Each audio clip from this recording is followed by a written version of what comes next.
Bangladesh is 74%. So you see what's going on. যুক্তরাষ্ট্রের সাম্প্রতিক সিদ্ধান্ত অনুযায়ী বাংলাদেশের রপ্তানি পণ্যের উপর 37% শুল্ক আরোপ করা হয়েছে, যা আগে ছিল 15%। এই শুল্ক বৃদ্ধির ফলে বাংলাদেশের অর্থনীতি ও রপ্তানির খাতে উল্লেখযোগ্য প্রভাব পড়তে পারে।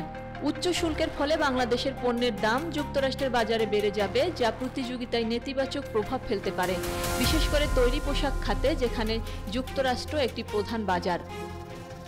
যুক্তরাষ্ট্রের ক্রেতারা বাড়তি খরচ এড়াতে অন্য দেশের সরবরাহকারীদের দিকে ঝুঁকতে পারে, ফলে বাংলাদেশের রপ্তানি অর্ডার হ্রাস পেতে পারে।